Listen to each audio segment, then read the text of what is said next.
اس میں کوئی شک نہیں کہ آج کے معاشرے میں انفرٹیلیٹی ایک بڑھتا ہوا مسئلہ ہے۔ بہت سی فیمیلز حاملہ ہونے یا حاملہ رہنے کے لیے جدوجہد کرتی ہیں۔ وجوہات بہت ساری ہیں اور ہم ان سب کو ابھی تک نہیں جانتے ہیں۔ تاہم جو ہم جانتے ہیں وہ یہ ہے کہ اس سے افیکٹ ہونے والوں پر جسمانی اور ذہنی کیفیات میں بہت زیادہ نقصان ہوتا ہے۔ ویڈیو شروع کرنے سے پہلے آپ ہمارے چینل کو سبسکرائب کرنا نہیں بھولے گا۔ What causes infertility in the first place؟ Infertility کئی فیکٹرز کی وجہ سے ہو سکتی ہے، جیسے کہ hormone imbalance, polycystic ovary syndrome, endometriosis, physical blockage, ناکافی hormone production, short luteal phase, lack of luteinizing hormone, high levels of prolactin اور بھی بہت سی کنڈیشنز ہو سکتی ہیں۔ غذائیت کی کمی اکثر ایک اہم کردار ادا کرتی ہے، اور جیسے مخصوص کیمیکل ایکسپوجرز بھی۔ اصل میں جتنا سوچا گیا تھا، مینوپاز سے پہلے عمر کم کردار ادا کرتی ہے۔ ایکسٹریم فرٹیلیٹی ٹریٹمنٹس کچھ لوگوں کے لیے کام کرتی ہیں، لیکن بہت ہی جذباتی اور جسمانی طور پر ایگزاسٹنگ ہو سکتی ہیں، اور یہ بولنے کی ضرورت نہیں ہے کہ بہت ایکسپینسو بھی۔ بڑی خوشخبری یہ ہے کہ غذا اور لائف سٹائل چینجز سے فرٹیلیٹی میں زبردست فرق پڑ سکتا ہے، اور اکثر اس طرح کے دوسرے معاملات جیسے اضافی وزن یا پھر ایکسیس ویٹ، انرجی کی کمی، بلڈ شوگر کے مسائل، جلد کے مسائل اور انسومنیا جیسے ایشوز سے بھی مدد مل سکتی ہے۔ نیوٹریشن، یہ اب تک کا سب سے اہم سٹیپ ہے۔ جدید دور میں بہت سارے لوگ زیادہ وزن کے باوجود غذائیت کا شکار ہیں۔ آپ کا جسم پریگننٹ نہیں ہو سکتا یا کنسیپشن کو ہونے کی اجازت نہیں دے سکتا اگر اس کے پاس حمل کو برقرار رکھنے کے لیے بیسک بنیاد نہیں ہو۔ بہت سی فیمیلز پریگننسی کے دوران متنوع غذا نہیں کھاتی ہیں۔ وہ ضروری فیٹ اور پروٹین کی کنزمپشن کو نظر انداز کر دیتی ہیں، لیکن اس طرح کی خوراک رکھنا بہت ہی نقصان دہ ہے آپ کے جسم کے لیے، کیونکہ اس سے جسم کو ہارمون کی پروڈکشن کے لیے ضروری پروٹینز اور فیٹ سے محروم پڑ جاتا ہے۔ Some nutritional ways to help optimise fertility. Processed grains اور دیگر پروسیسڈ کھانوں کے ساتھ ایڈکٹیو شوگر مطلب ٹیبل شوگر کو بھی اپنی ڈائٹ سے نکال دیں، جیسے کہ بریڈز، پاستاز اور کیک۔ اپنی ڈائٹ میں سبزیاں، پھل اور اسٹارچی فوڈز جیسے آلو اور اسکویش یعنی کدو کی کنزمپشن کو انکریز کریں، کیونکہ یہ بہت نیوٹرین ڈینس جانے جاتے ہیں اور یہ کاربوہائیڈریٹس کے ہیلتھی ذرائع ہوتے ہیں۔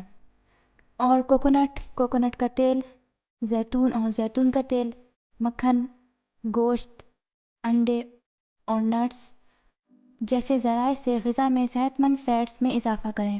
اپنے پروٹین انٹیک کا بھی خیال کریں، خاص طور پر گوشت، انڈوں اور نیوٹرینٹ سے ایڈیکویٹ پروٹین حاصل کر کے۔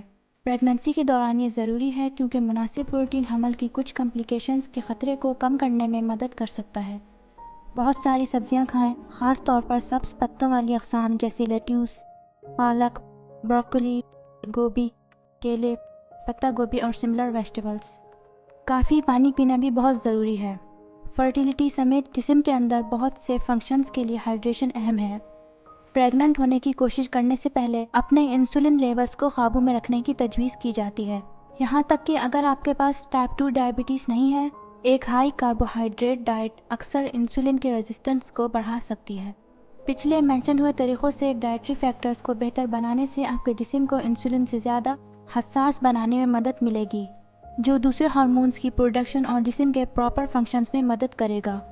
زیادہ تر فیمیلز کے لیے صرف غذائیت ہی جسم کی فرٹیلیٹی کو انکریز کرنے میں مدد کر سکتا ہے۔ ایک بار پریگننٹ ہونے کے بعد ان چیزوں کو جاری رکھنا چاہیے، اور پراپر نیوٹریشنل انٹیک کو نہیں چھوڑنا ضروری ہے، جو کہ ان بورن بچے کی نشوونما کے لیے اور بھی زیادہ ضروری ہے۔ Life style factors. کسی بھی ڈاکٹر کو انکشاف کرنا چاہیے کہ سیکنڈ ہینڈ اسموکنگ اور ہائی کیفین انٹیک جیسی عادات فرٹیلیٹی کو بری طرح سے خراب کر سکتی ہیں۔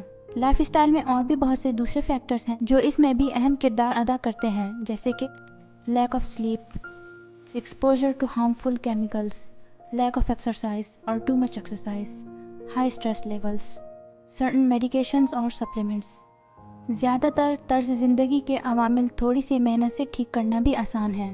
فرٹیلیٹی کو انکریز کرنے والے کامن لائف سٹائل فیکٹرز یہ ہیں: گیٹنگ انف سلیپ۔ نیند صحت اور بہت سے ہارمونز کی پروڈکشن کے لیے ضروری ہے۔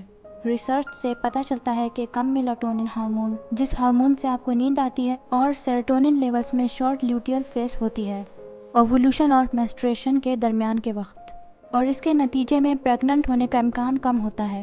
نیند کی کمی جسم میں ایڈرینالائن، کورٹیزول اور انسولین کو صحیح طریقے سے ریگولیٹ کرنے کی صلاحیت کو بھی متاثر کرتی ہے، جس سے کنسیپشن مشکل ہو جاتا ہے۔ نیند کو ایک پرائیورٹی بنانا پریگننسی کے دوران بہت اہم ہے۔ اس کا مطلب یہ ہو سکتا ہے کہ دن کے وقت ایک نیپ لینا یا کچھ گھنٹے پہلے سونا اپنے نارمل بیڈ ٹائم سے۔ Minimising exposure to harmful chemicals. زیادہ تر house hold chemicals, plastic bottles اور روایتی کاسمیٹک اور بیوٹی پروڈکٹس کے ایکسپوجر کو محدود کرنا تجویز کردہ ہے۔ ایکسرسائزنگ۔ فرٹیلیٹی کے لیے مناسب ورزش کرنا ضروری ہے، لیکن بہت زیادہ کرنے سے اپوزٹ سائیڈ ایفیکٹس بھی ہو سکتے ہیں۔ فیمیلز کو لائٹ ایکسرسائزز میں حصہ لینا مناسب سمجھا جاتا ہے، یعنی چلنا، دوڑنا یا برسک واک کرنا۔ بہت زیادہ موڈریٹ اور انٹینس ایکسرسائز اوولوشن کو روک سکتی ہے۔ تاہم اگر آپ اوور ویٹ ہیں تو ویٹ لاس کرنے سے فرٹیلیٹی انکریز ہو سکتی ہے، لیکن بہت ہی کم باڈی فیٹ بانجھ پن کا سبب بن سکتا ہے۔ Limiting stress. شاید آپ نے کبھی سنا ہوگا کہ اسٹریس لینا پریگننٹ ہونے کی کوشش کرنے کے دوران بہت برا ہے۔ اسٹریس کو کم کرنا ایک امپورٹنٹ اسٹیپ ہے۔ جو باتیں ہم نے آپ کو پہلے بتائی ہیں وہ اسٹریس کو ریڈیوس کرنے کے لیے بہت مدد کر سکتی ہیں۔ Medicinal side effects. اپنے ڈاکٹر سے مشورہ کریں کہ اگر آپ جو دوائیں لے رہے ہیں ان سے اگر فرٹیلیٹی میں فرق پڑ سکتا ہے۔ اسٹیرائڈز اور اینٹی ڈپریسنٹس ایسا کرنے کے لیے جانے جاتے ہیں۔ اسی طرح کسی بھی دوسرے ہارمون افیکٹنگ یا ہارمون کنٹیننگ میڈیسن بھی ایسا سائیڈ ایفیکٹ پروڈیوس کر سکتی ہیں۔ Supplements and herbs. اگرچہ صرف ڈائٹ اور لائف اسٹائل اکثر بانجھ پن کو ختم کر سکتے ہیں، زیادہ تر لوگ سپلیمنٹس اور ہربس کی مدد سے بہتر یا تیز ریزلٹس دیکھتے ہیں۔ فش آئل ایک سب سے زیادہ اہم سپلیمنٹ جو فرٹیلیٹی کو بڑھانے میں مدد کرتا ہے وہ ہے اومیگا 3 کا مناسب انٹیک، جو ایک ڈیولپنگ بچے اور ہیلتھی پریگننسی کے لیے بھی بہترین ہے۔ وائٹامنس۔ بعض اوقات پریگننٹ ہونے کی کوشش کرتے وقت صرف غذائی تبدیلیاں ہی کافی نہیں ہوتی۔ جب کسی کنڈیشن کو ٹھیک کرنے کی کوشش کر رہے ہوں تو ان کو لینا کنسیڈر کریں۔ وائٹامن ڈی، خاص طور پر سردیوں کے دوران وائٹامن ڈی کی کمی بہت عام ہے اور مجموعی صحت کے لیے بہت نقصان دہ ثابت ہو سکتی ہے۔ ریسنٹ اسٹڈیز نے پتہ لگایا ہے کہ لو وائٹامن ڈی لیولز سے مسکیریج اور لو فرٹیلیٹی کا خطرہ ہو سکتا ہے۔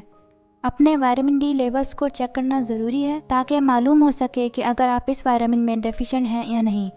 وائٹامن سی ایک طاقتور اینٹی آکسیڈنٹ۔ وائٹامن سی میل اور فیمیل دونوں کے بانجھ پن کو ٹریٹ کرنے کے لیے اچھا ہے۔ کنسیپشن کے ایک دن پہلے کم سے کم 2000 ملی گرامز کو کنزیوم کرنے کی کوشش کریں۔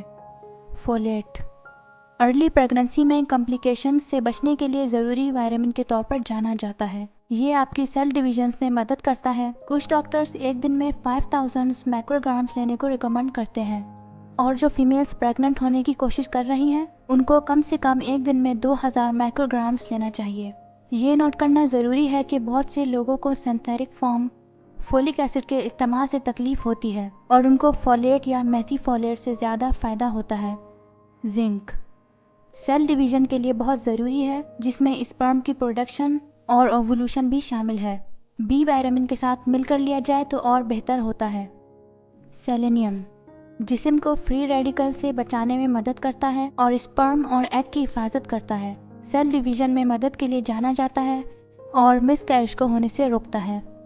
بی وائٹامنس کی کمی ہر ایک میں عام ہے جو پروسیسڈ فوڈز، ریفائنڈ گرینز یا شوگر بہت کھاتے ہیں۔ بی وائٹامنس کے لیولز کو انکریز کرنے سے لیوٹینائزنگ ہارمون اور فولیٹ سٹیمیولیٹنگ ہارمون میں اضافہ ہوتا ہے جو فرٹیلیٹی کو امپروو کرتے ہیں۔ اگرچہ بانجھ پن کو ایکسپیرئنس کرنا تکلیف دہ ثابت ہو سکتا ہے، لیکن اچھی خبر یہ ہے کہ مناسب غذائیت کے انٹیک سے یہ یقینی طور پر ٹھیک ہو سکتا ہے۔ ان غذائی ہدایات پر عمل کرنے سے صرف کنسیپشن سے ہی نہیں بلکہ آپ کے بچے کے ڈیولپمنٹ میں بھی فائدہ ہوگا اور آپ کی اوور آل ہیلتھ بھی امپروو ہوگی۔